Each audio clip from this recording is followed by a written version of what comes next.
Odd सतगुरु रामपाल जी परमेश्वर जी की जय हो। परम पिता परमात्मा सारी सृष्टि के रचनहार, कुल मालिक, असंख्य ब्रह्मांडों के स्वामी, जगत गुरु, तीनों लोकों में प्रवेश करके सबका भरण पोषण करने वाले राजाधिराज, आत्माधार, नाथों के नाथ, देवों के देव, महादेव, सर्वेश्वर, महेश्वर, मृत्युंजय, अजरो अमर, आदि अनादि, सनातनी प्रभु, जगत पिता जगदीश्वर, श्री श्री 1008 की उपाधि के वास्तविक अधिकारी, अकाल मूर्त, शब्द स्वरूपी राम, वासुदेव, सर्वगतम ब्रह्म, परम पूज्य, प्रथम पूज्य, परम संत, परम पुरुष, परम धनी, परम दयालु, सत्य कबीर, हक्का कबीर, अल्लाहु कबीर, अल्लाहु अकबर, बाखबर, अल्लाह ताला, जगत के तारणहार, जगत के मुक्तिदाता, जगत के जगन्नाथ, हारे के सहारे, हिंदुओं के राम, मुसलमानों के अल्लाह, सिखों के वाहिगुरु, ईसाइयों के मसीह, दया के सागर दया निधि, करुणा के सागर करुणा निधि, स्वयंभू परिभू, संकट मोचन, कष्ट हरण, मंगल करण, दुख भंजन, अविगत कबीर, निर्विकार निर्विषम परमात्मा, अलय अलेख सतगुरु, आदि अनादि सतगुरु, असली मर्यादा पुरुषोत्तम, असली राम, असली कृष्ण, असली घनश्याम, असली मुरारी, राजाओं के राजा, महाराजाओं के महाराजा, शहनशाहों के शहनशाह, सम्राटों के सम्राट, भगवानों के भगवान, अल्लाहों के अल्लाह, प्रभुओं के प्रभु, मसीहाओं के मसीह, सच्चे वाहिगुरु, बाबाओं के बाबा, पीरों के पीर, सेठों के सेठ, जगत सेठ, सावड़सा सेठ, सर्वगुण संपन्न, अनंत कोटि कलाओं के स्वामी, अनंत कोटि ब्रह्मांडों के नायक, योगियों में महायोगी, ध्यानियों में महाध्यानी, सिद्धों में परम सिद्ध, ज्ञानियों में तत्वज्ञानी, ब्रह्म ज्ञानी, महाज्ञानी, परम ज्ञानी, सर्वश्रेष्ठ ज्ञानी, विज्ञानी, युवा कबीर, समरथ कबीर, असमवात, अमित ओझा, सच्चे रहनुमा, करीम अल्लाह, सुभान अल्लाह, दुनिया के अंतिम पैगंबर, 8 सितंबर 1951 से गांव धनाना, जिला सोनीपत, हरियाणा, भारतवर्ष की पावन भूमि पे प्रकट रियल कल की भगवान श्री नारायण साकार हरि, श्री बाबा साहेब नूर अनंत परमात्मा, संत श्रोमणी सतगुरु रामपाल जी परमेश्वर जी के चरण कमल में साध संगति से जुड़े हुए देश विदेश से आप और हम सभी सत्सेवक भाई बहनों का अनंत कोटि दंडवत प्रणाम।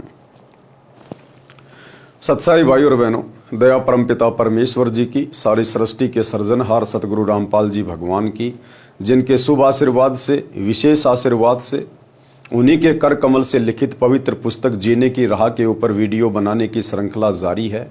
इसी श्रृंखला में आज हमारा ये 25वें नंबर का वीडियो है। प्रत्येक वीडियो में गुरुदेव भगवान के आशीर्वाद से हमें भक्ति मार्ग से संबंधित बहुत सारी बातें पता चल रही हैं, जिन बातों को सुनकर समझकर हमारा आत्मविश्वास और हमारी दृढ़ता भक्ति मार्ग पर प्रकट होती जा रही है। तो भाई और बहनों, आज की वीडियो में गुरुदेव भगवान ने कुछ प्रश्नोत्तरी के माध्यम से जिज्ञासु भक्तों की शंकाओं का समाधान किया है। तो आगे बढ़ते हैं आज की वीडियो में।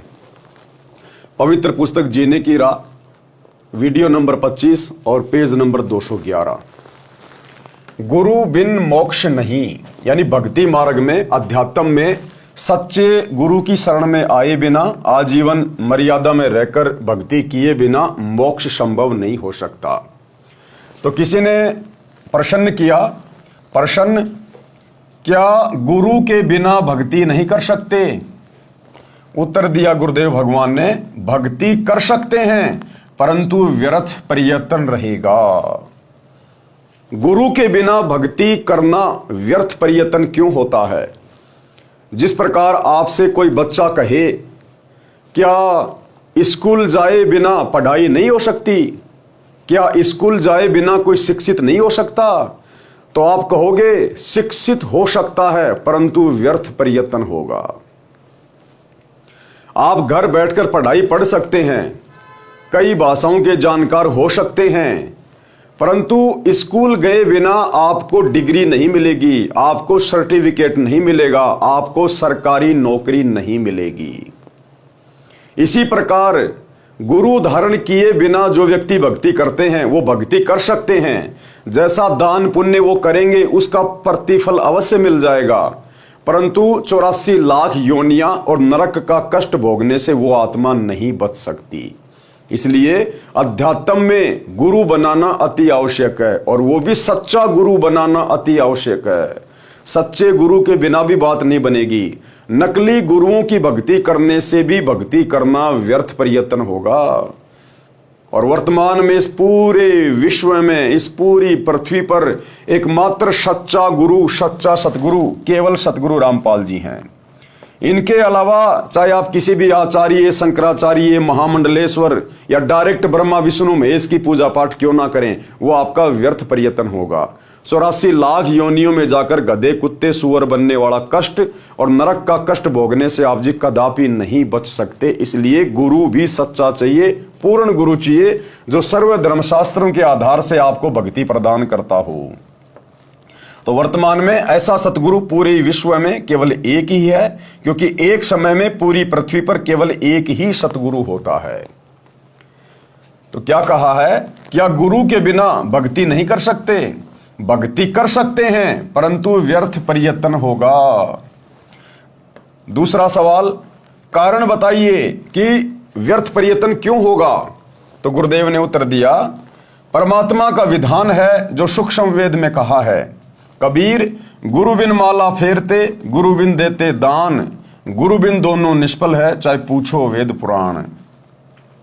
कबीर राम कृष्ण से कौन बड़ा, उन्हों भी गुरु कीन, और 3 लोक के वेदणी, गुरु आगे आधीन। भाई श्री रामचंद्र जी जो त्रेता युग में जन्मे थे, वो तो राजा के बेटे थे। उनको भला पढ़ाई पढ़ने के लिए गुरुकुल में जाने की क्या जरूरत थी? महर्षि वाल्मीकि जी के आश्रम में जाने की क्या जरूरत थी? वो तो राजा के बेटे थे। वो तो बिना गुरु के भी अपना सारा कार्य कर सकते थे। राजपाट तो उन्हीं को मिलना था, चाहे गुरु बनाओ ना बनाओ। यहां तो राजपाट मिल जाएगा, यहां तो आप सारी सुख सुविधा भोग लोगे जैसे तैसे करके, पाप कर्म करके, ऊंचे नीचे कुकर्म करके। परंतु ये शरीर छूटने के बाद जब धर्मराय के दरबार में जाओगे तो सबसे पहले आपसे यही पूछा जाएगा, आपने गुरु बना के भक्ति शुरू की या नहीं की? गुरु बनाया तो आपका गुरु कौन था, उसका नाम बताइए। वो अधिकारी था या नहीं था? क्या भक्ति की आपने, क्या भक्ति धन लेके आए? वहां पे ना किसी राजा की चलती, ना किसी उद्योगपति की चलती, ना वहां पर ब्रह्मा विष्णु महेश की चलती। वहां तो जैसा जीव ने कर्म किया है उसको वैसा ही परिणाम मिलता है।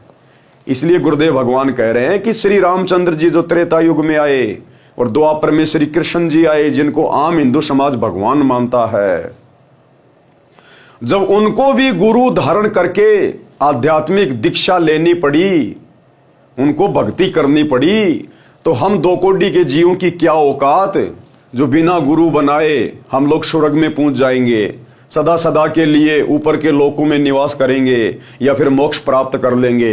ये तो सौपन में भी मत सोचना कभी।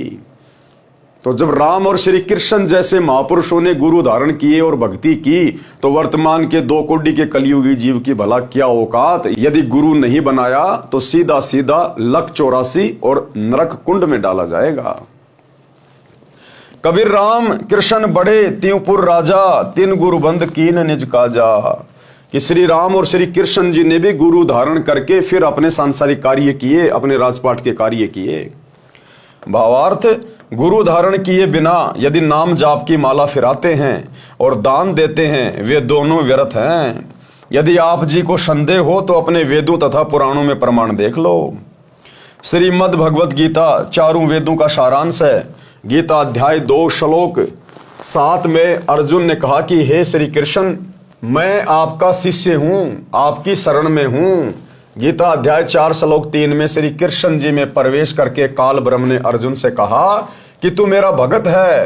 पुराणों में प्रमाण है कि श्री रामचंद्र जी ने ऋषि वशिष्ठ जी से नाम दीक्षा ली थी और अपने घर व राजकाज में गुरु वशिष्ठ जी की आज्ञा लेकर कार्य करते थे। श्री कृष्ण जी ने ऋषि संदीपनी जी से अक्षर ज्ञान प्राप्त किया तथा श्री कृष्ण जी के आध्यात्मिक गुरु श्री दुर्वासा ऋषि जी थे। कबीर परमेश्वर जी हमें समझाना चाहते हैं कि आप जी श्री राम तथा श्री कृष्ण जी से तो किसी को बड़ा अर्थात समर्थ नहीं मानते हो। वे 3 लोक के मालिक थे, उन्होंने भी गुरु बनाकर अपनी भक्ति की, मानव जीवन सार्थक किया। इससे सहज में ज्ञान हो जाना चाहिए कि अन्य व्यक्ति यदि गुरु के बिना भक्ति करता है तो कितना सही है अर्थात व्यर्थ है। अगर श्री राम और श्री कृष्ण जी बिना गुरु बनाए भक्ति करते तो वो भी लक 84 में जाते, गधे कुत्ते सुअर की योनि भोगते। हालांकि भोगना तो उनको फिर भी पड़ेगा, क्योंकि अभी उनके पास में भक्ति धन बहुत ज्यादा है, इसीलिए तो वो ब्रह्मा विष्णु महेश की पोस्ट के ऊपर हैं। परंतु सत भक्ति उन्होंने भी नहीं की। वशिष्ठ गुरु ये सत भक्ति प्रदान करने वाले गुरु नहीं थे। दुर्वासा ऋषि सत भक्ति प्रदान करने वाले गुरु नहीं थे। द्वापर युग में यही कबीर भगवान करुणामय ऋषि के नाम से आए हुए थे, और त्रेता युग में यही कबीर भगवान मुनिंदर ऋषि के रूप में आए थे। तो ना तो श्री रामचंद्र जी ने मुनिंदर जी को अपना गुरु धारण किया था, और ना द्वापर में श्री कृष्ण जी ने करुणामय ऋषि को अपना गुरु धारण किया था। इसलिए ये आत्माएं भी जब इनका भक्ति धन समाप्त होगा, उस समय ये आत्मा भी कर्म आधार से लक 84 में जाएंगी। ये भी गधे कुत्ते सुअर के जन्म प्राप्त करेंगे, और फिर नई भक्ति युक्त आत्माओं को ब्रह्मा विष्णु महेश की पोस्ट पे बैठा दिया जाएगा। ये काल का चक्कर है।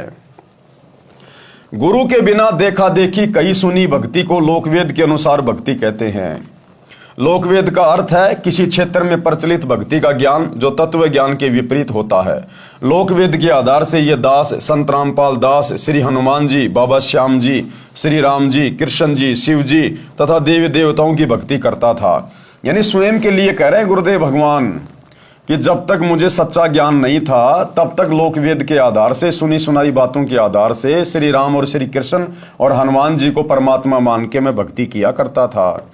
हालांकि भाई और बहनों, जब आप धीरे धीरे इस ज्ञान में आगे बढ़ोगे, आपको गुरुदेव भगवान की वास्तविक स्थिति समझ में आएगी, तो फिर आप भली बातें जान जाएंगे कि इस प्रकार की बातें केवल परमेश्वर अपने आप को छुपाते हुए, और जो आत्मा राम कृष्ण की काफी लंबे समय से भक्ति कर रहे हैं उनको हिम्मत देने के लिए कि भाई देखो, मैं भी पहले 20 साल 25 साल तक हनुमान जी की भक्ति करता था, खाटू श्याम जी के जाता था, बाबा सालासर के मंदिर में जाता था, लेकिन जब मुझे ज्ञान हुआ तो मैंने सत भक्ति को पकड़ लिया तुरंत।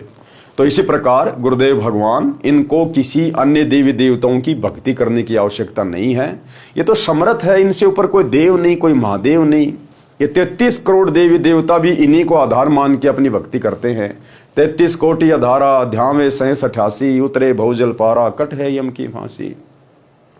लेकिन यहां गुरुदेव भगवान जो भूमिका कर रहे हैं, अपने आप को छुपा कर जो ज्ञान प्रचार कर रहे हैं, उस आधार से वे हमें समझाने के लिए, हमारे को दृढ़ता देने के लिए कि आपने जितने दिन बाबा श्याम की भक्ति की, रामचंद्र जी की, श्री कृष्ण की, शिव जी की, कोई बात नहीं, वो भक्ति भी हमारे साथ में है। हमने कुछ तो सीखा ही है, कुछ तो हमने राम का नाम लिया ही है, वो भी हमारे साथ में है। वो भक्ति करते करते भी हमने जो दान पुण्य किए वो भी फल हमारे साथ में रहेगा। लेकिन अब हमने ज्ञान होने के बाद उन भक्तियों को छोड़ देना है, और जो भक्ति सतगुरु बताएगा हमने उस भक्ति को स्वीकार करना है। हनुमान जी की भक्ति में मंगलवार का व्रत, बूंदी का प्रसाद बांटना, स्वयं देसी घी का गिच चूरमा खाता था। बाबा हनुमान को डालडा वनस्पति घी से बनी बूंदी का भोग लगाता था। हरे राम हरे कृष्ण कृष्ण कृष्ण हरे हरे का मंत्र जाप करता था। किसी ने बता दिया कि ओम नाम सबसे बड़ा, इससे बड़ा ना कोई, ओम नाम का जाप करे तो शुद्ध आत्मा होई। इस कारण से ओम नाम का जाप शुरू कर दिया। ओम नमो शिवाय ये शिव का मंत्र जाप करता था। ओम भगवते वासुदेवाय नमः ये विष्णु जी का जाप करता था। तीर्थों पर जाना, दान करना, वहां स्नान करना, ये भी लोकवेद के आधार से करने जाता था। यानी वर्तमान में जिस प्रकार से आम प्राणी भक्ति से जुड़ा हुआ है, कहीं न कहीं मंदिर में, मस्जिद में, तीर्थों पे व्रत करता है, भिन्न भिन्न प्रकार के नाम जाप करता है, तो हम जीवों की स्थिति को समझाते हुए परमात्मा अपने ऊपर लेकर ये बातें कह रही हैं। एक छोटा सा सत्संग है भाई और बहनों, जिसमें परमात्मा इसी प्रकार की बातें कह रहे हैं, स्वयं के ऊपर लेकर कि हम सब ऐसे ही थे। फिर बाद में गुरुदेव ने बताया हम सब का मतलब है आप लोग। गुरुदेव ने हम सब में अपने आप को शामिल नहीं किया। गुरुदेव ने कहा कि यहां पर हम सब का मतलब है आप आत्माओं के लिए है ये शब्द। गुरुदेव ने तो ऐसा बोलना पड़ता हमें समझाने के लिए, लेकिन असल में ये शब्द आप और हम आत्माओं के लिए होता है। सुनिए छोटा सा सत्संग। सतलोक के बारे में आज तक जो जानकारी हमें प्राप्त हुई है, हमें मीन आप जी को इस दास के वचनों से पहले, हमें मीन आप जी को इस दास के वचनों से पहले, हमें मीन आप जी को इस दास के वचनों से पहले तो भाई और बहनों, जहां जहां गुरुदेव भगवान भक्ति समझाने के लिए अपने आप को शामिल करते हैं कि मैं ऐसे भक्ति करता था, ऐसे मंदिरों में जाता था, ये करता था, वो करता था, भले परमात्मा ने वो लीला की, लेकिन ये असल में उन देवी देवताओं की भक्ति नहीं करते थे। ये तो परमेश्वर है, ये तो भक्ति और मुक्ति के दाता हैं। अरे राम कृष्ण ब्रह्मा विष्णु महेश को इनकी भक्ति करने की आवश्यकता है, ना कि ये परमात्मा किसी की भक्ति करता है। तो भाई और बहनों, ये ज्ञान आधार से जैसे जैसे हम भक्ति मार्ग पे आगे बढ़ेंगे, हमें सतगुरुदेव भगवान की स्थिति समझ में आती चली जाएगी। जैसे घर में सुख होते थे तो मैं मानता था कि ये सब मेरी उपरोक्त भक्ति के कारण हो रहे हैं। जैसे कक्षा में पास होना, विवाह होना, पुत्र तथा पुत्रियों का जन्म होना, नौकरी लगना, ये सर्व सुख उपरोक्त साधना से ही मानता था। कबीर परमेश्वर जी ने सूक्ष्म वेद में कहा है, कबीर पीछे लागया जाऊं था मैं लोक वेद के साथ, और रास्ते में सतगुरु मिले दीपक दीन्या हाथ। भावार्थ है कि साधक लोकवेद अर्थात दंत कथा के आधार से भक्ति कर रहा था, उस शास्त्र विरुद्ध साधना के मार्ग पर चल रहा था। रास्ते में अर्थात भक्ति मार्ग में एक दिन तत्वदर्शी संत मिल गए। उन्होंने शास्त्र विधि अनुसार शास्त्र प्रमाणित साधना रूपी दीपक दे दिया, अर्थात सत्य शास्त्र अनुकूल साधना का ज्ञान कराया, तो जीवन नष्ट होने से बच गया। सतगुरु द्वारा बताए तत्व ज्ञान की रोशनी में पता चला कि मैं गलत भक्ति कर रहा था। श्रीमद् भगवद गीता अध्याय 16 श्लोक 23 व 24 में कहा है कि शास्त्र विधि को त्याग कर जो साधक मनमाना आचरण करते हैं उनको न तो सुख होता है, न सिद्धि प्राप्त होती है, और न ही गति अर्थात मोक्ष की प्राप्ति होती है, अर्थात व्यर्थ साधना है। फिर गीता अध्याय 16 श्लोक 24 में कहा है कि अर्जुन, इससे तेरे लिए कर्तव्य और अकर्तव्य की व्यवस्था में शास्त्र ही प्रमाण है। क्या कहा ब्रह्म ने अर्जुन से कि अर्जुन, कौन सी भक्ति करनी चाहिए, किस भक्ति के करने से परमेश्वर की प्राप्ति होगी, मोक्ष की प्राप्ति होगी। इन बातों का निर्णय किसी की सुनाई सुनाई बातों के आधार से मत करना, लोक वेद के आधार से मत करना, किसी के पहनावे को देख के, आडंबर को देख के, किसी मंदिर मस्जिद में जाके ये सब करके नहीं देखना होता। भक्ति क्या सही है क्या गलत है, भक्ति के आधार हैं शास्त्र, और सबसे पुरातन शास्त्र हैं चारों वेद और श्रीमद् भगवद गीता। कहते हैं इन शास्त्रों के आधार पर आपने भक्ति का निर्णय करना है कि मैं कौन सी भक्ति करूं, सही भक्ति क्या होगी, उसकी विधि क्या है।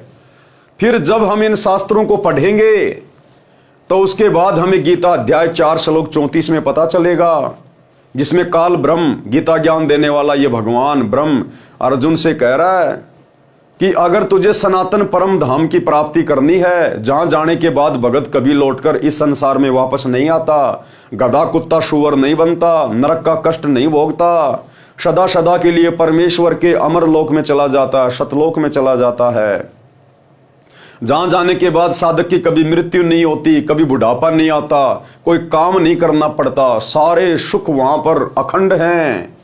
अगर तुझे वो लोक प्राप्त करना है, पूर्ण मोक्ष प्राप्त करना है, तो किसी तत्वदर्शी संत से जा पूछ, किसी तत्वदर्शी संत से जाके मिल, उनकी खोज कर और फिर उसको प्रसन्न कर।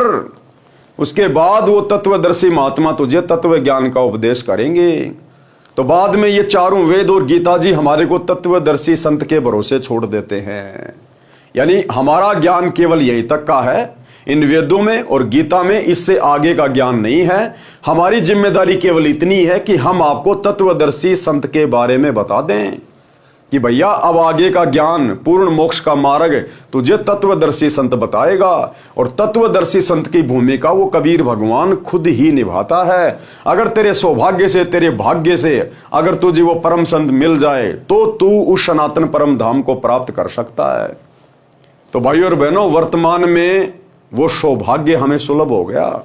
आज धरती पर वही तत्वदर्शी संत सतगुरु रामपाल जी के रूप में प्रकट है। आज आप और हमारा परम सौभाग्य है, परम सौभाग्य।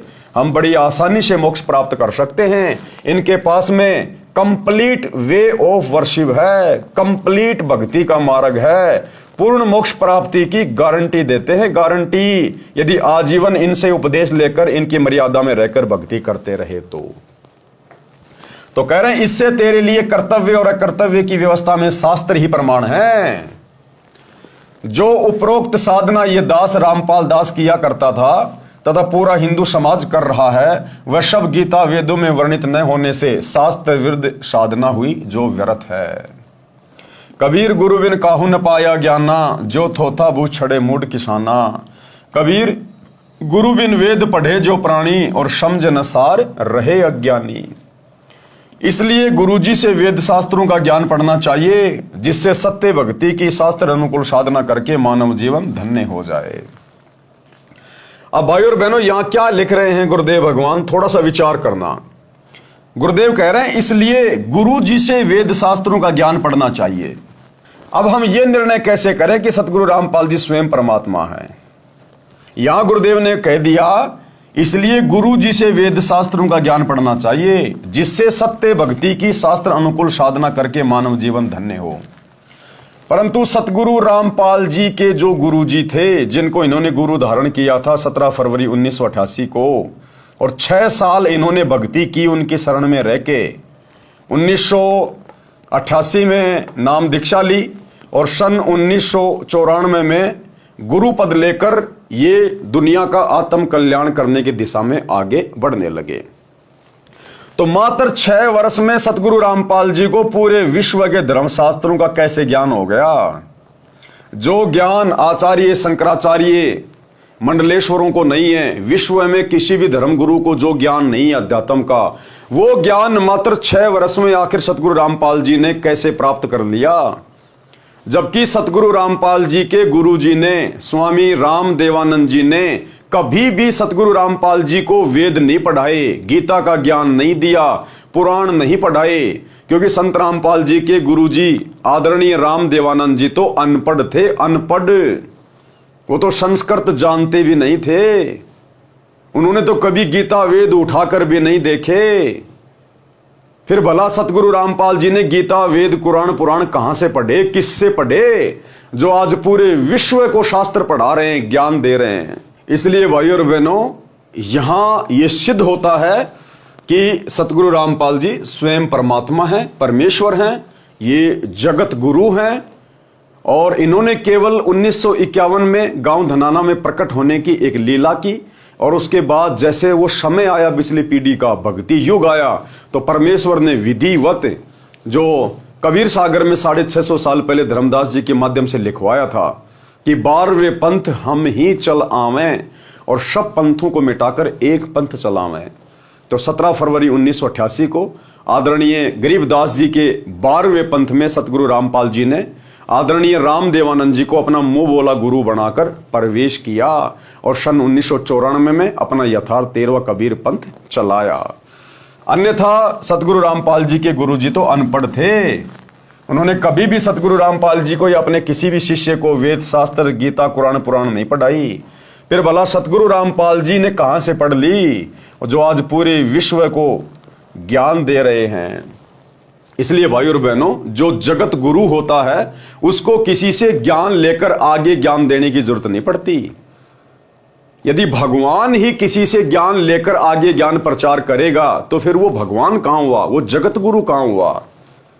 इसलिए परमेश्वर जी ने किसी से वेद शास्त्र गीता कुरान पुराण नहीं पढ़े। ये तो इनको उत्पन्न करने वाले हैं, ये तो इनको लिखने वाले हैं, लिखवाने वाले हैं।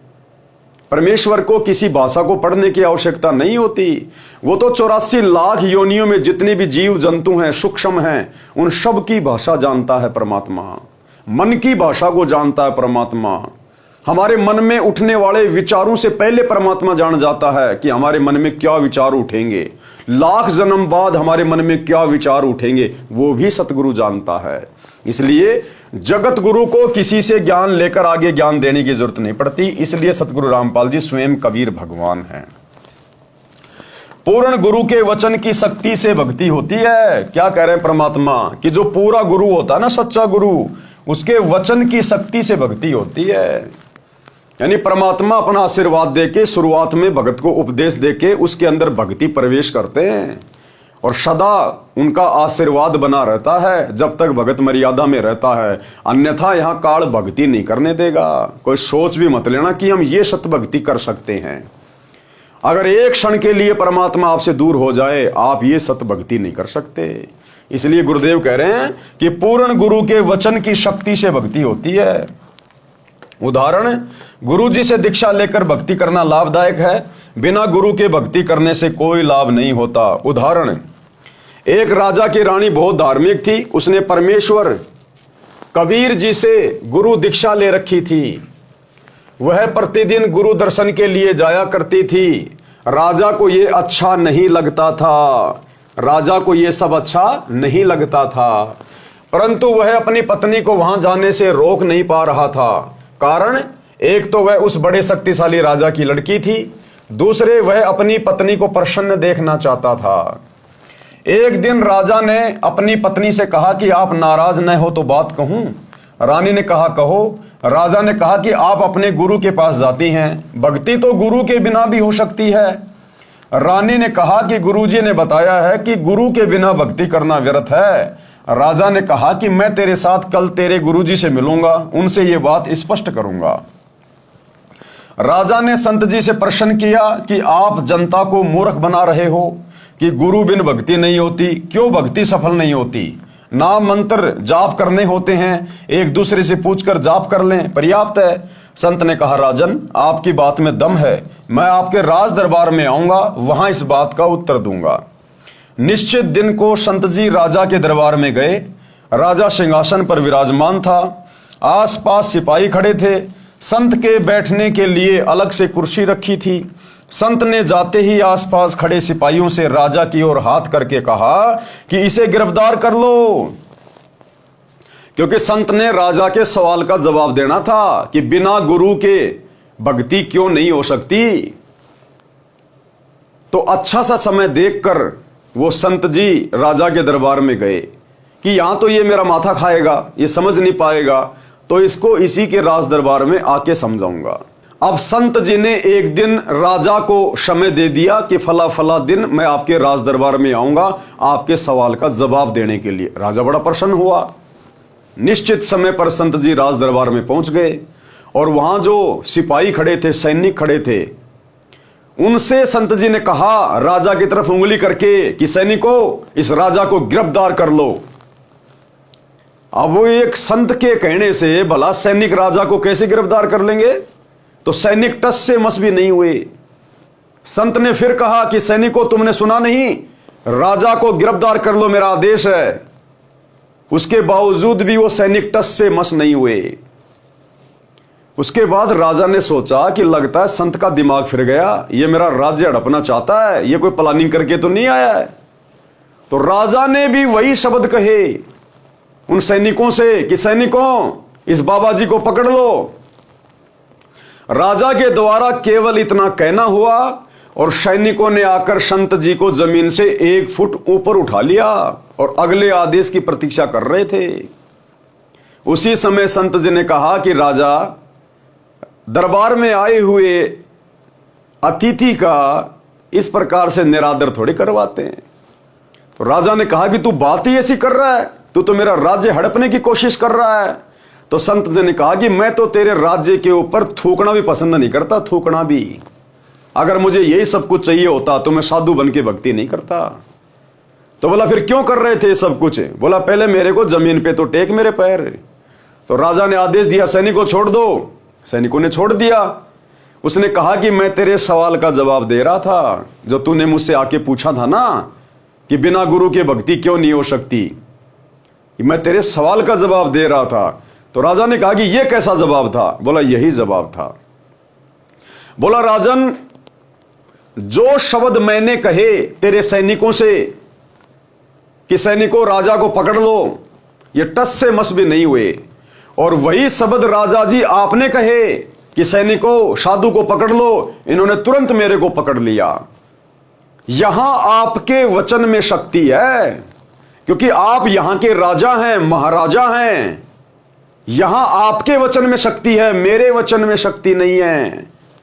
और बेटा, जब बात आएगी भक्ति मार्ग की, अध्यात्म की, जब धर्मराज के दरबार में खड़े होंगे, वहां हिसाब किताब हो रहा होगा, बेटा वहां पर तेरी राजागिरी नहीं चलेगी। तू तो लाइन में खड़ा होगा नंगा होके, वहां पर संत की चलेगी, वहां पर गुरु की चलेगी, वहां तेरी नहीं चलेगी। तो राजा को सारी बात तुरंत समझ में आ गई। उसी समय चरणों में गिर गया और नाम दीक्षा ली। निश्चित दिन को संत जी राजा के दरबार में गए। राजा सिंहासन पर विराजमान था। आसपास सिपाही खड़े थे। संत के बैठने के लिए अलग से कुर्सी रखी थी। संत ने जाते ही आसपास खड़े सिपाहियों से राजा की ओर हाथ करके कहा कि इसे गिरफ्तार कर लो। सिपाही टस से मस नहीं हुए। संत ने लगातार 3 बार ये वाक्य आदेश दोहराया कि इसे गिरफ्तार कर लो, परंतु राजा को सिपाहियों ने गिरफ्तार नहीं किया। राजा को संत पर क्रोध आया कि यह कमबख्त मेरी पत्नी को इसलिए बहका रहा था कि इसके राज्य को प्राप्त कर लूं। राजा ने एक बार कहा कि सिपाहियों इसे गिरफ्तार कर लो।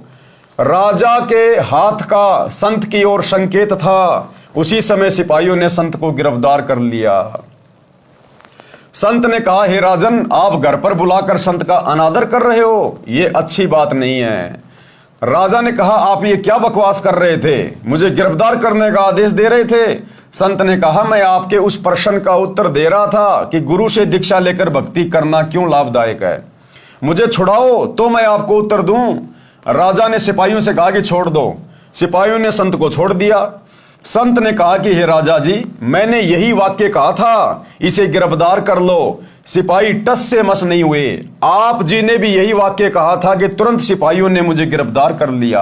आपके वचन में राज की शक्ति है और मेरे वचन में आध्यात्मिक शक्ति है।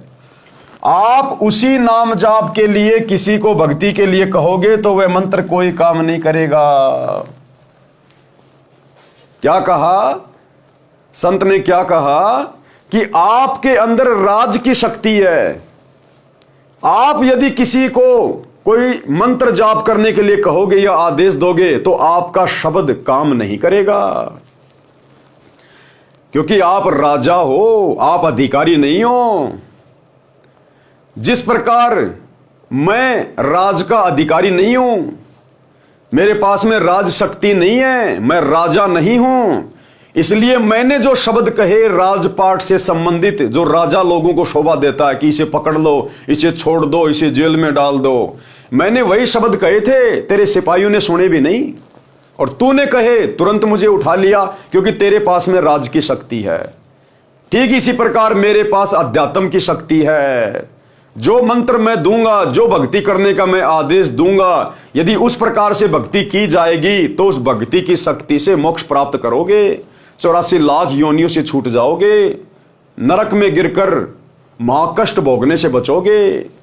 तो राजा को धीरे धीरे सारी बात समझ में आई। आप उसी नाम जाप के लिए किसी को भक्ति के लिए कहोगे तो वह मंत्र कोई काम नहीं करेगा। मैं वही नाम जाप करने को कहूंगा, वह तुरंत प्रभाव से क्रियावान होगा। इसलिए पूर्ण संत से दीक्षा लेने से साधक में तुरंत आध्यात्मिक प्रक्रिया शुरू हो जाती है। उसकी आत्मा में भक्ति का अंकुर निकल आता है। सूक्ष्म वेद में कहा है कि सतगुरु पशु मानुष कर डारे और सिद्धि देकर ब्रह्म विचारे। भावार्थ, सतगुरु पहले मनुष्य को सत्संग सुना सुना कर नेक इंसान बनाते हैं, सर्व बुराइयों को छुड़वाते हैं, फिर अपनी भक्ति की सिद्धि अर्थात शक्ति शिष्य के अंतःकरण में शब्द से प्रवेश करके ब्रह्म अर्थात परमात्मा की साधना करने के लिए विचार प्रबल करते हैं, जिससे साधक की रुचि भक्ति में दिनों दिन बढ़ती है। फिर वह देवता बन जाता है। कबीर जी ने कहा है कि कबीर बलिहारी गुरु आपना, घड़ी घड़ी 100 बार, और मानुष से देवता किया करत न लाई बार। इसलिए कहा है कि कबीर गुरु बिन माला फेरते, गुरु बिन देते दान, गुरु बिन दोनों निष्फल है, चाहे पूछो वेद पुराण। योग यज्ञ तप दान करावे और गुरु विमुख फल कभी नहीं पावे। भावार्थ, गुरु बिन नाम जाप की माला फिराते हैं या दान देते हैं, वह व्यर्थ है। ये वेदों तथा पुराणों में भी प्रमाण है। फिर अंतिम चौपाई का भावार्थ है कि यदि दीक्षा लेकर फिर गुरु को छोड़कर उन्हीं मंत्रों का जाप करता रहे तथा यज्ञ हवन दान भी करता रहे, वह भी व्यर्थ है, उसको कोई लाभ नहीं होगा। कबीर ताते सतगुरु शरणा लीजे, कपट भाव सब दूर करीजे। अन्य प्रमाण, कबीर गर्भ योगेश्वर गुरु बिना करते हरि की सेव, कहे कबीर बैकुंठ से फेर दिया सुखदेव। राजा जनक गुरु किया, फिर कीनी हर की सेव, कहे कबीर बैकुंठ में चले गए सुखदेव। सुखदेव ऋषि भी ऐसे ही बिना गुरु धारण किए मनमानी भक्ति करता था, और जब वो स्वर्ग में विष्णु जी के लोक में रहने के लिए गया तो वहां से उसको वापस निकाल दिया कि तूने तो कोई अधिकारी गुरु धारण ही नहीं कर रखा, बिना गुरु के तुझे यहां नहीं रहने दिया जा सकता। ये तो तू केवल तेरे पिछले जन्मों की भक्ति की शक्ति के कारण, तेरी जो बैटरी चार्ज है उस कारण से तू अफलातून बन के घूम रहा है। अगर तूने अधिकारी गुरु को धारण करके भक्ति नहीं करी तो अगला जन्म तेरा लक 84 में है।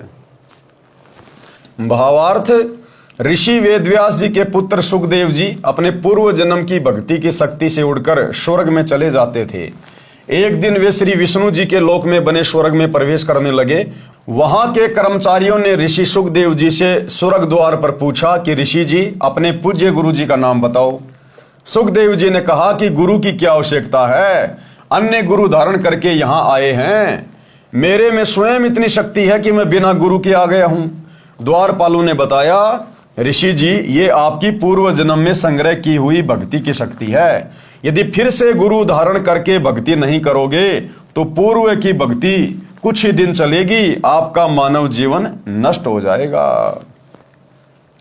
जैसे गुरुदेव भगवान ने उदाहरण दिया कि आपने पिछली साल बहुत ज्यादा मेहनत करी और आपने गेहूं का बीज बोया खेत में और आपने 20 क्विंटल गेहूं तैयार कर लिया, अपने घर पे लाके आपने पटक दिए और आप मजे से खा रहे हो सह परिवार। अब की बार आप जी गेहूं की फसल बीज नहीं रहे और आप कह रहे हो नहीं नहीं मेरे घर में किस चीज की कमी है, मेरे पे तो खूब अनाज पड़ा हुआ है, मैं तो ठाट बाट से खाऊंगा। अरे भैया, वर्तमान में जो अनाज आप खा रहे हो ना, ये तो आपने पिछली बार गेहूं बोकर मेहनत करके अर्जित किए थे, जो अब आप आराम से परिवार के साथ में खा रहे हो।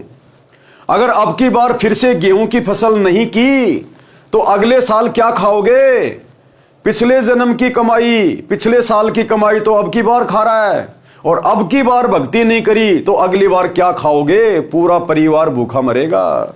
तो विष्णु जी के द्वारपालों ने श्री सुखदेव जी से कहा कि ऋषि जी, आप जो स्वर्ग में उड़ के आ जाते हो पृथ्वी लोक से, यह आपके पिछले जन्म की भक्ति की शक्ति है। अगर वर्तमान में भक्ति नहीं करोगे सच्चा गुरु धारण करके, अधिकारी गुरु धारण करके, तो बैटरी डिस्चार्ज हो जाएगी और अगले जन्म में गधे बन के घूमोगे, गधे बन के। एक और उदाहरण दिया गुरुदेव ने। उदाहरण के लिए, वर्तमान में इन्वर्टर की बैटरी को चार्जर लगाकर चार्ज कर रखा है, यदि चार्जर हटा दिया जाए तो भी इन्वर्टर अपना कार्य करता रहेगा, क्योंकि उसमें ऊर्जा संग्रह हो चुकी है। कुछ समय पश्चात वह सर्व कार्य करना छोड़ देता है, न ट्यूब जलेगी न पंखा चलेगा, उसको फिर से चार्ज करना अनिवार्य है। उसके लिए चार्जर चाहिए। चार्जर गुरु जानो, बिजली परमेश्वर जानो।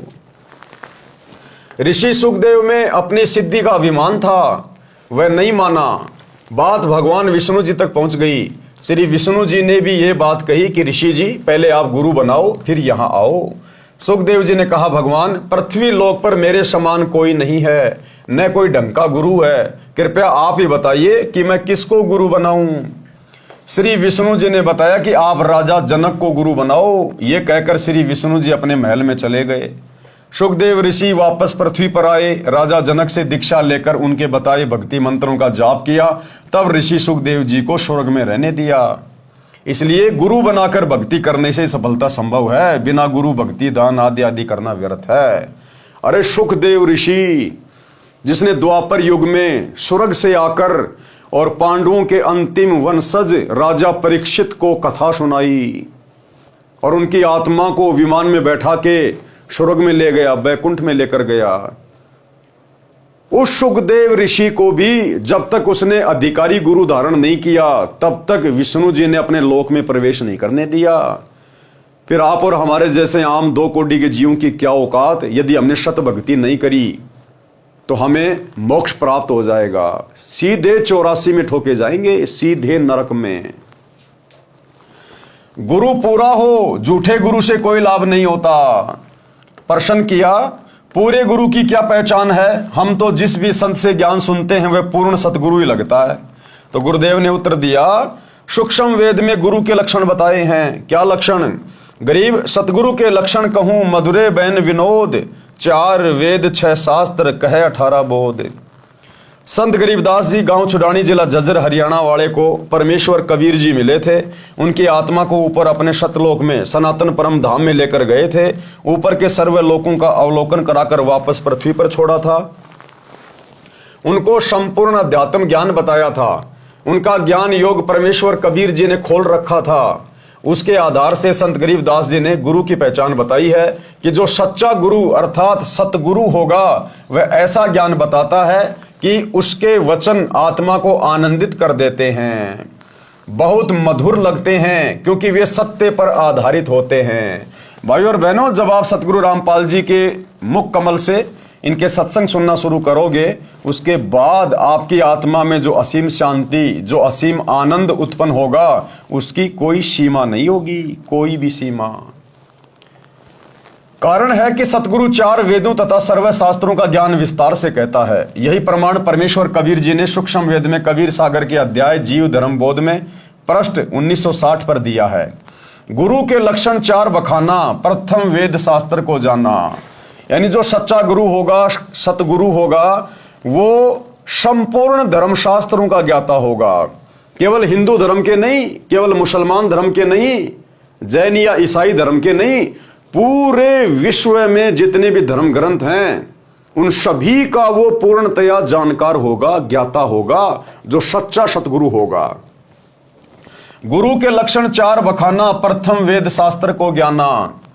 दूजे हरि भक्ति मन कर्म वाणी। दूसरा वो खुद एक भगत की भूमिका करके जो भक्ति अपने शिष्यों को देगा, वो भक्ति वो स्वयं भी मन कर्म वचन से करेगा, स्वयं भी। दूजे हरि भक्ति मन कर्म वाणी। तीजे समदृष्टि कर जानी। तीसरा उसका लक्षण ये होगा कि वो पक्षपात नहीं करेगा, कोई छुआछात नहीं करेगा, भेदभाव नहीं करेगा, किसी भी जाति का, किसी भी धर्म का, काला गोरा ठिगना लंबा मोटा पतला जैसा भी व्यक्ति होगा, साधक होगा, भगत होगा, वो सबको समान दृष्टि से देखेगा, सभी को समान ज्ञान देगा, सभी को उपदेश देगा। जिसकी जैसी भक्ति होगी, जिसकी जैसी मर्यादा होंगी, उस आधार से उनको लाभ देगा, वो कोई भेदभाव नहीं करेगा। तीजे समदृष्टि कर जानी। चौथे वेद विधि सब कर्मा। और चौथा लक्षण क्या होगा? वो जो भी भक्ति बताएगा धर्मशास्त्रों के आधार से बताएगा, अपना मनमाना आचरण किसी के ऊपर नहीं थोपेगा। वो जो भी भक्ति क्रिया बताएगा उसको शास्त्रों से प्रमाणित करेगा। चौथे वेद विधि सब कर्मा, ये 4 गुरु गुण जानो मर्मा। सरलार्थ, कबीर परमेश्वर जी ने कहा है कि जो सच्चा गुरु होगा उसके 4 मुख्य लक्षण होते हैं। नंबर 1, सब वेद तथा शास्त्रों को वह ठीक से जानता है। नंबर 2, दूसरे वह स्वयं भी भक्ति मन कर्म वचन से करता है, अर्थात उसकी कथनी और करनी में कोई अंतर नहीं होता। नंबर 3, तीसरा लक्षण यह है कि वह सर्व अनुयायियों से समान व्यवहार करता है, भेदभाव नहीं रखता। चौथा लक्षण यह है कि वह सर्व भक्ति कर्म वेदों, 4 वेद जो सभी जानते हैं, ऋग्वेद, यजुर्वेद, सामवेद, अथर्ववेद तथा 5वां वेद सूक्ष्म वेद है, इन सर्व वेदों के अनुसार करता और करवाता है। तो भाई ऐसा सतगुरु, ऐसा गुरु आज इस पूरी पृथ्वी पर बल्कि 21 ब्रह्मांड में सतगुरु रामपाल जी के अलावा दूसरा कोई नहीं है। ढूंढने से भी नहीं मिलेगा भाई, चाहे कितनी बड़ी बैटरी लेके निकल लेना, आपको ढूंढने से भी नहीं मिलेगा, ढूंढने से भी इनके अलावा। वेदों यानी 4 वेदों ऋग्वेद, यजुर्वेद, सामवेद तथा अथर्ववेद में केवल ओम यह एक नाम है जाप करने का। प्रमाण यजुर्वेद अध्याय 40 मंत्र 15 तथा 17 में। मंत्र 15 में कहा है कि ओम नाम का सुमरण कार्य करते करते करो, विशेष तड़प के साथ करो, मनुष्य जीवन का परम कर्तव्य मानकर सुमरण करो। ओम का जाप मृत्यु पर्यंत करने से इतना अमरत्व प्राप्त हो जाएगा जितना ओम के सुमरण से होता है। यजुर्वेद अध्याय 40 मंत्र 15 में कहा है। अब ये ओम मंत्र है इस काल का, ज्योति निरंजन का, 21 ब्रह्मांड के स्वामी का, इस ब्रह्म का। और ओम नाम का यदि आपने विधिवत जाप किया, वो भी अधिकारी गुरु से नाम लेकर, तो आप कहां जाओगे मृत्यु उपरांत? उसके ब्रह्म लोक में जाओगे जहां पर वो ब्रह्म रहता है, काल रहता है। और गीता अध्याय 8 श्लोक 16 में फिर उसने कहा है कि ब्रह्म लोक पर्यंत सर्व जीव पुनरावर्ती में हैं। कि जो ओम नाम का जाप करके मेरे ब्रह्मलोक में आ जाता है ना, वो यहां स्वर्ग की बजाय अधिक समय तक आनंद उठाता है। लेकिन जब उसकी बैटरी डिस्चार्ज होगी, उसके पुण्य खत्म होंगे, उसके बाद उसको भी नीचे जाना पड़ेगा, नरक भी भोगना पड़ेगा, 84 लाख योनियों में गधे कुत्ते सूअर के जन्म भी भोगने पड़ेंगे। पूर्ण मोक्ष नहीं है, स्थायी मोक्ष नहीं है मात्र ओम नाम के जाप से। यजुर्वेद अध्याय 40 मंत्र 17 में वेद ज्ञान दाता ब्रह्म ही है। कहा है कि जो पूर्ण परमात्मा है वह तो परोक्ष यानी छुपा है, यानी अव्यक्त है, वह सबकी दृष्टि में नहीं आता। जिस प्रकार एक पेड़ को पोषण पेड़ की जड़ों से मिलता है, लेकिन वो जड़ें दिखाई नहीं देती हैं, वो जमीन के अंदर रहती है जो पूरे वृक्ष को पोषण देती है। कहा है कि जो पूर्ण परमात्मा है वह तो परोक्ष यानी छुपा है, यानी अव्यक्त है, वह सबकी दृष्टि में नहीं आता। उसकी जानकारी यजुर्वेद अध्याय 40 मंत्र 10 में बताई है कि उसका यथार्थ ज्ञान तत्वदर्शी संत ही जानते हैं, उनसे सुनो। फिर यजुर्वेद अध्याय 40 मंत्र 17 में आगे कहा है कि अहम खम ब्रह्म, कि मैं ब्रह्म हूं और मेरा ओम नाम है, मैं ऊपर दिव्य आकाश रूपी ब्रह्म लोक में रहता हूं। यजुर्वेद अध्याय 40 मंत्र 17। यही प्रमाण श्री देवी महापुराण गीता प्रेस गोरखपुर से प्रकाशित सचित्र मोटा टाइप केवल हिंदी के 7वें स्कंद में पृष्ठ 562-563 पर श्री देवी जी ने राजा हिमालय को बताया है कि राजन, आप यदि आत्म कल्याण चाहते हो तो मेरी भक्ति सहित सभी बातों को छोड़ दो। दुर्गा कह रही है अपने भगत से, राजा हिमालय से। हिमालय कोई पहाड़ नहीं है, कोई समझे कि वो पहाड़ को कैसे समझा रही है। हिमालय नाम का राजा था जो देवी दुर्गा का भगत था, और वो बोला कि मुझे तो मोक्ष चाहिए माताजी, कोई ऐसा साधन बताओ। तो देवी ने कहा कि आप मेरी भी भक्ति छोड़ दो और सभी बातों को छोड़ दो, यानी मेरे से नीचे जो ब्रह्मा विष्णु महेश है, देवी देवता, इन सब की भक्ति छोड़ दो। आप केवल एक ब्रह्म की भक्ति करो, ओम नाम का जाप करो, आपकी मुक्ति हो जाएगी। अब ओम नाम का जाप करने वाला उस काल के पास जाएगा, ब्रह्मलोक में जाएगा, वहां से अपना कर्म भोग के फिर 84 में आएगा। केवल एक ओम नाम का जाप करो, ब्रह्म प्राप्ति का उद्देश्य रखो, इससे आप ब्रह्म को प्राप्त हो जाओगे। वह ब्रह्म लोक रूपी दिव्य आकाश में रहता है। इससे स्पष्ट हुआ कि वेदों में केवल एक ओम नाम ही जाप करने का है। श्रीमद् भागवत गीता जो वेदों का सारांश है, उसमें अध्याय 8 श्लोक 13 में कहा है, ओम इति एक अक्षरम ब्रह्म व्यवहारण माम अनुशमरण ये परियाति तजन देहम शयाति परमाम गतिम। अनुवाद, गीता ज्ञानदाता ब्रह्म ने कहा है कि मुझ ब्रह्म का केवल ओम यह एक अक्षर है। इसका उच्चारण सुमरण करता हुआ जो भगत शरीर त्याग कर जाता है, वह मृत्यु उपरांत ओम नाम के सुमरण से मिलने वाली परम गति अर्थात ब्रह्म लोक को प्राप्त करता है। श्रीमद् भगवत गीता तथा वेदों में इसके अतिरिक्त अर्थात ओम के अतिरिक्त कोई नाम ब्रह्म साधना का नहीं है। प्रमाणित हुआ कि ओम नाम का जाप शास्त्र प्रमाणित है।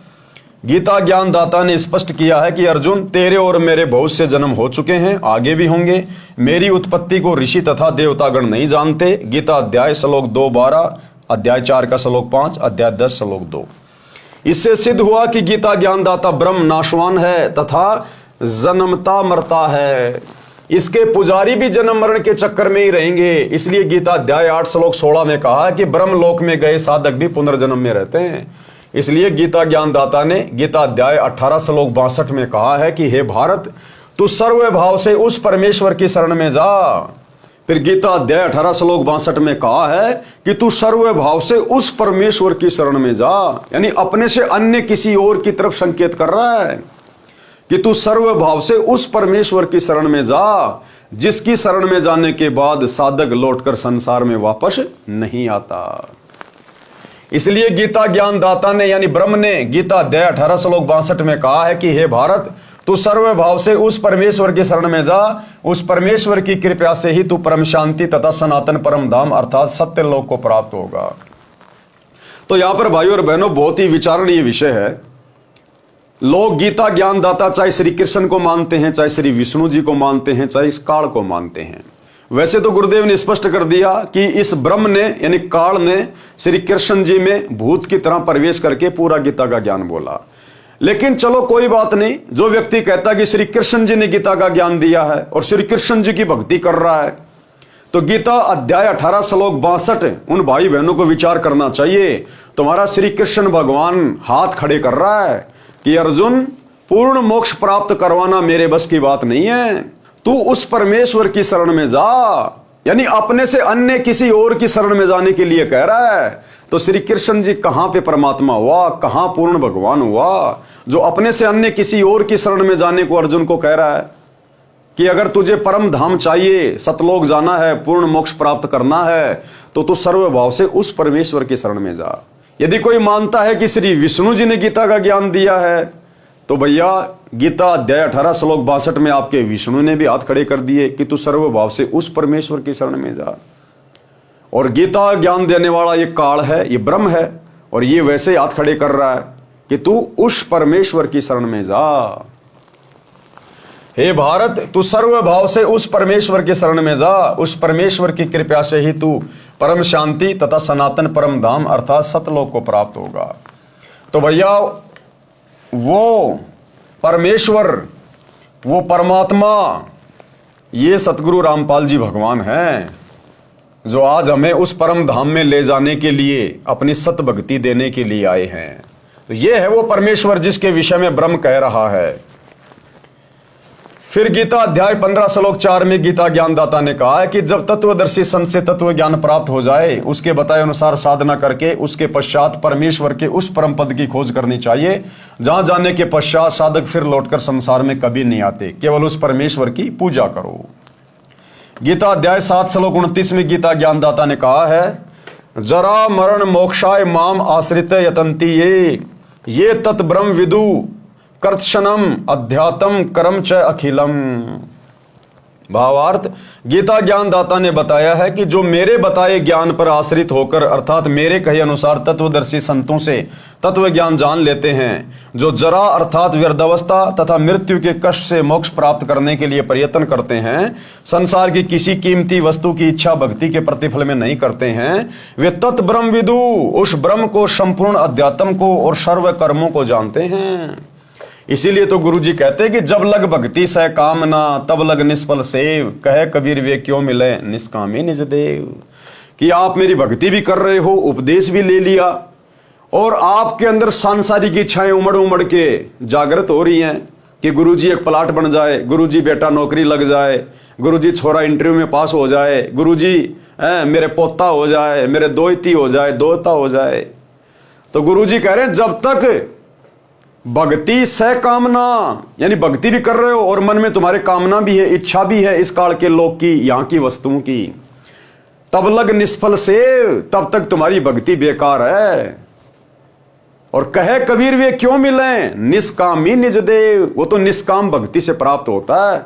तो काल भी यही बोल रहा है कि जब वो तत्वदर्शी संत आपको प्राप्त हो जाए, उसकी भक्ति मिल जाए, उसके बाद संसार की किसी कीमती वस्तु की इच्छा भक्ति के प्रतिफल में जो नहीं करते हैं, और जो केवल बुढ़ापे के और मृत्यु के कष्ट से बचने के लिए भक्ति करते हैं कि भगवान दोबारा से कभी ये मनुष्य जन्म ना मिले, 84 में ना जाएं, हमें तो मोक्ष प्रदान कर दो, कहते हैं वही आत्माएं भक्ति कर पाएंगी, वही आत्माएं मोक्ष प्राप्त कर पाएंगी। अर्जुन ने गीता अध्याय 8 श्लोक 1 में पूछा कि तत्ब्रह्म क्या है। इसका उत्तर गीता ज्ञानदाता ने गीता अध्याय 8 के श्लोक 3 में दिया है। कहा है कि वह परम अक्षर ब्रह्म है। कौन? परम अक्षर ब्रह्म, सतलोक का राजा, ये कबीर भगवान। गीता अध्याय 8 श्लोक 5 तथा 7 में तो गीता ज्ञानदाता ने अपनी भक्ति करने को कहा है और विश्वास दिलाया है कि मेरी भक्ति से मुझे प्राप्त होगा, मेरी भक्ति से जन्म मरण कर्म चक्कर बना रहेगा, युद्ध भी करना पड़ेगा, परम शांति नहीं हो सकती। कौन कह रहा है? काल कह रहा है। फिर गीता ज्ञानदाता ने तुरंत गीता अध्याय 8 श्लोक 8, 9, 10 में कहा है कि तत् ब्रह्म अर्थात परम अक्षर ब्रह्म की भक्ति करने वाला उस सच्चिदानंद घन ब्रह्म अर्थात मेरे से दूसरे दिव्य परमेश्वर को प्राप्त होगा। इसी प्रकार परम अक्षर ब्रह्म की महिमा गीता अध्याय 15 श्लोक 17 में बताई है।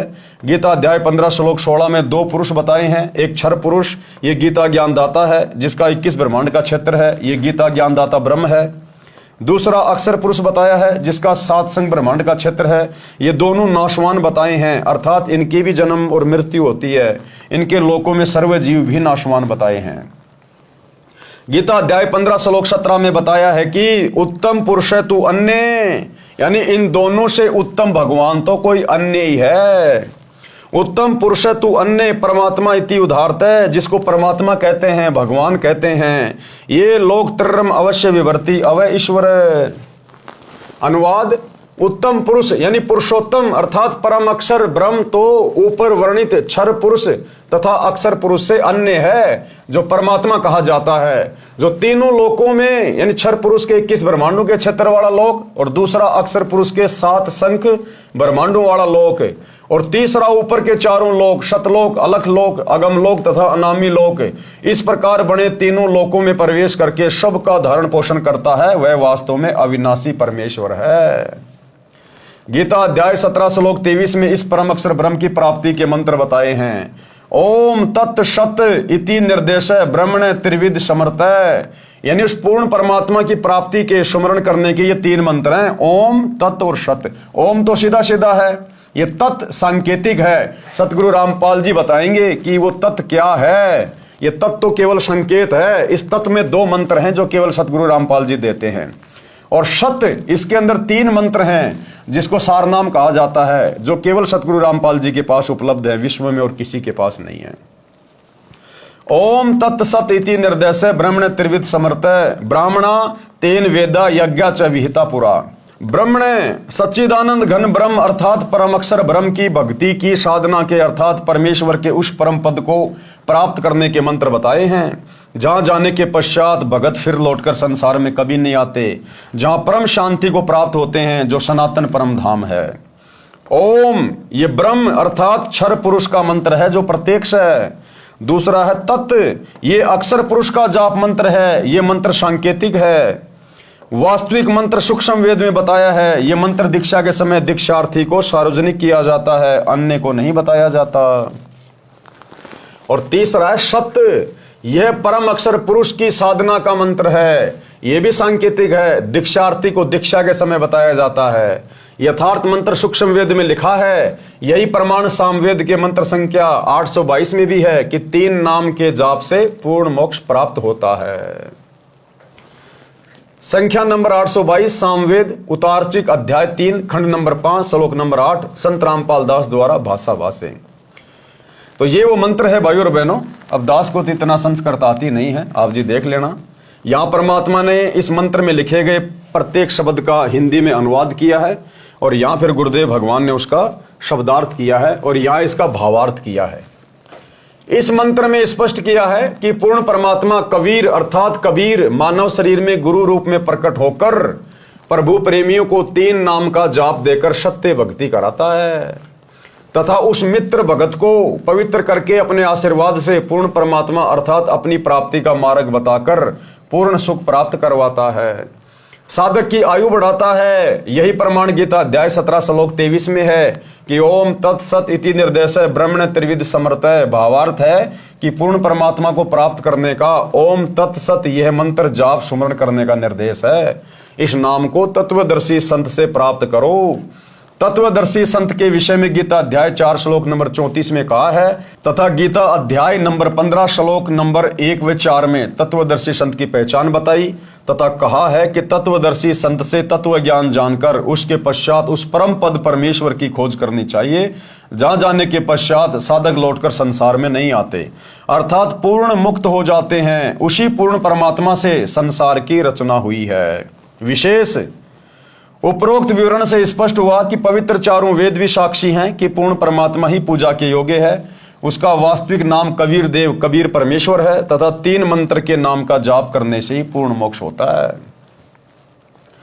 यह 3 मंत्र का जाप 4 वेदों के सारांश श्रीमद् भगवद गीता में प्रमाण है कि इससे वह स्थान प्राप्त होता है जहां जाने के बाद साधक लौटकर कभी संसार में नहीं आते, जो सनातन परम धाम है, जहां जाने के पश्चात परम शांति प्राप्त होती है।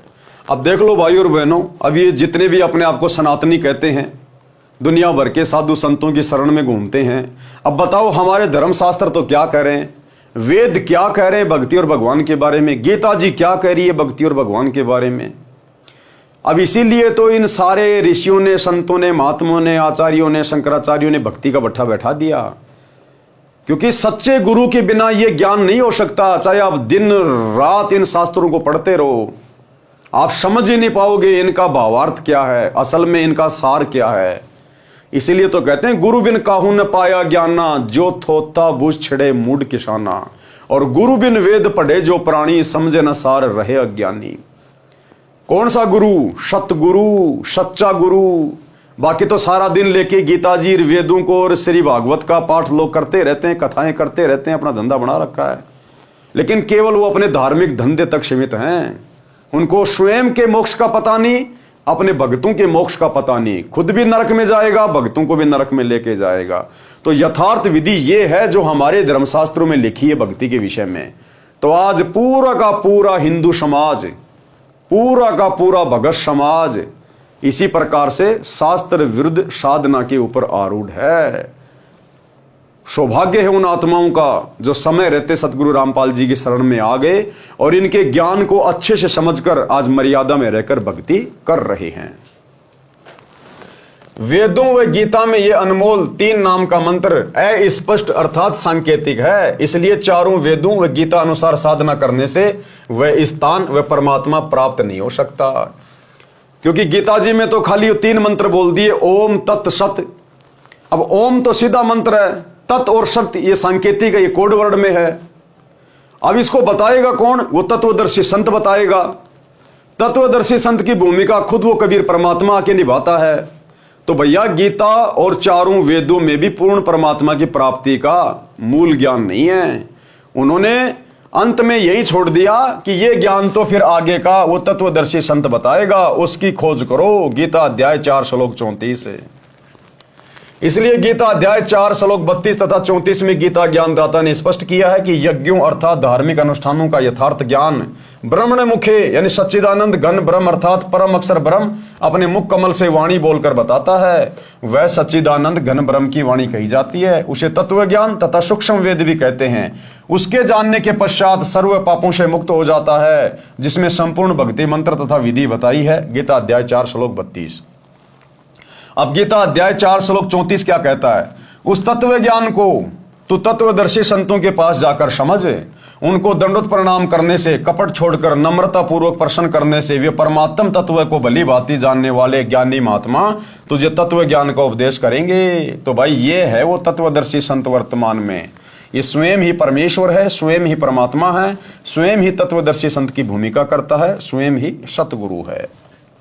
सजनों, वह तत्वदर्शी संत ये दास रामपाल दास है। वह तत्व ज्ञान मेरे पास है, मेरे अतिरिक्त वर्तमान में किसी के पास नहीं है। विश्व में लगभग 7 अरब मानव आबादी है।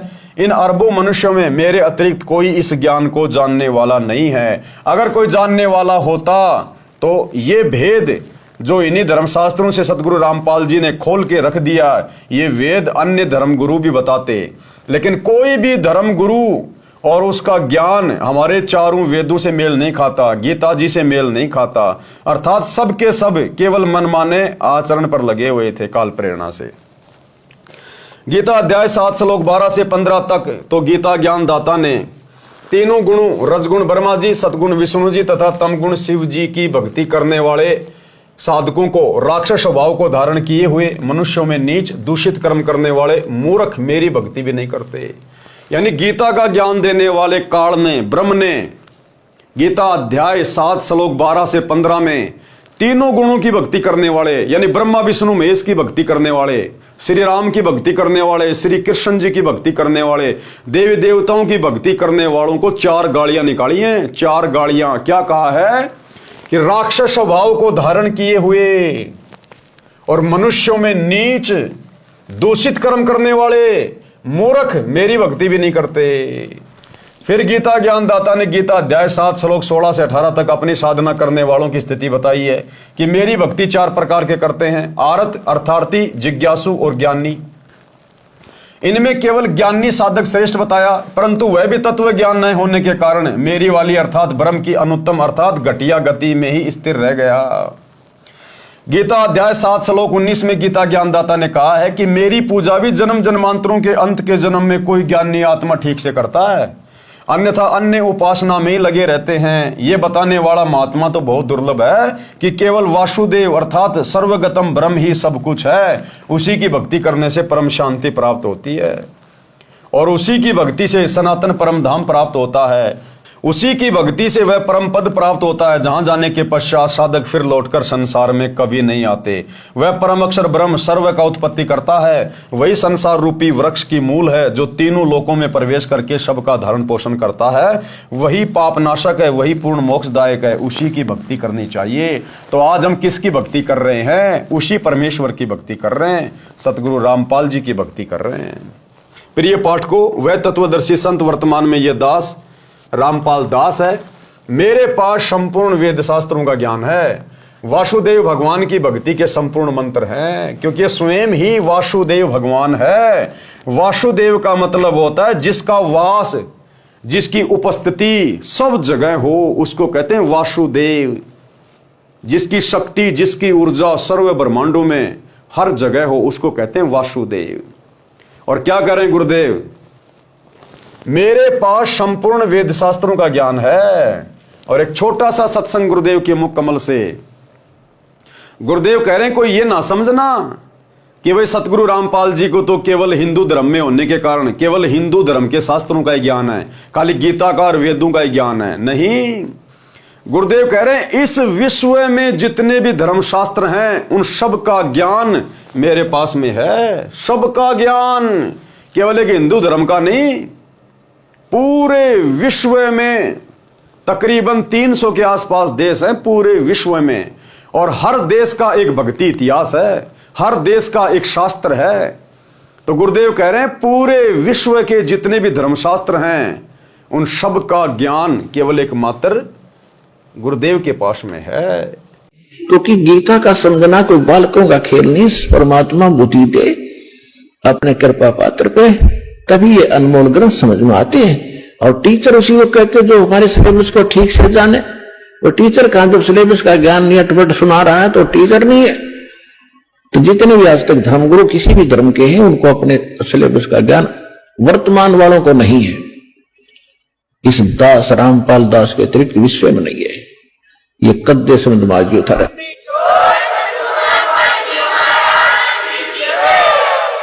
और दास को पूरे विश्व के जितने ग्रंथ है सबका जानकारी है, एक की नहीं। क्योंकि हमारा जन्म तो हिंदू धर्म में हुआ, केवल हिंदू धर्म के शब्द ग्रंथ नहीं, पूरे विश्व के जितने भी धर्म ग्रंथ हैं सबकी जानकारी दास को दी है कबीर भगवान ने, उस परमात्मा थी।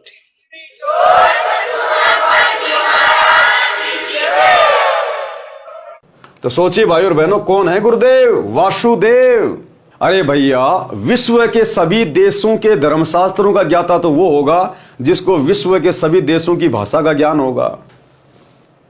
तो सतगुरु रामपाल जी के द्वारा इतनी बड़ी बात कहना कि इस दास को विश्व के सभी धर्मशास्त्रों का ज्ञान है, इसका मतलब ये कौन है जो पूरे विश्व की भाषा जानता है, सर्व देशों की भाषा जानता है? ये परमात्मा है, अपने आप को छुपा के बैठा हुआ है।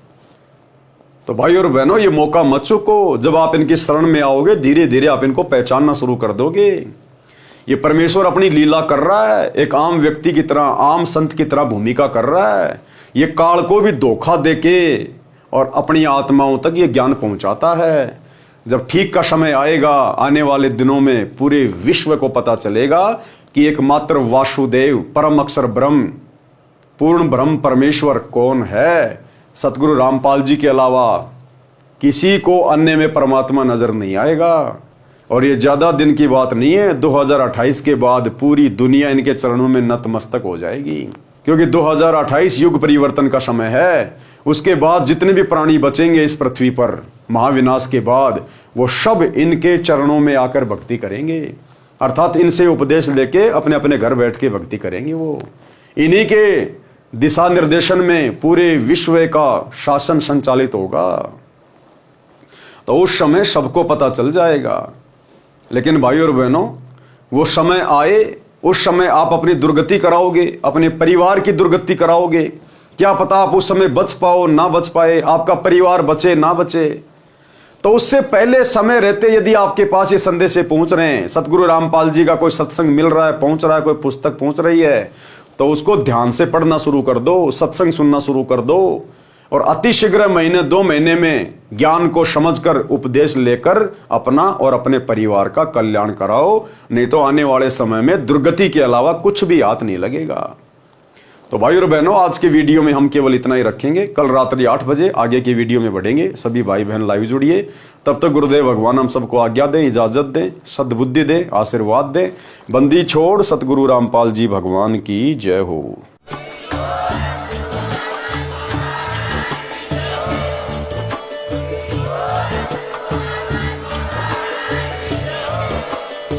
भाई जो गुरु बचन पे डट गे, कट गे फंद 84 के, कट गे फंद 84 के, कट गे फंद 84 के।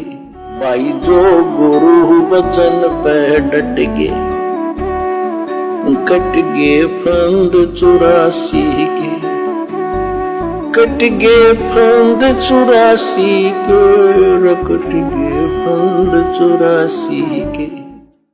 भाई जो गुरु बचन पे डट गे, कट गे फंद 84 के, कट गे फंद 84 के, कट गे फंद 84 के। भाई जो गुरु बचन पे डट गे, कट गे फंद 84 के, कट गे फंद 84 के, कट गे फंद 84 के।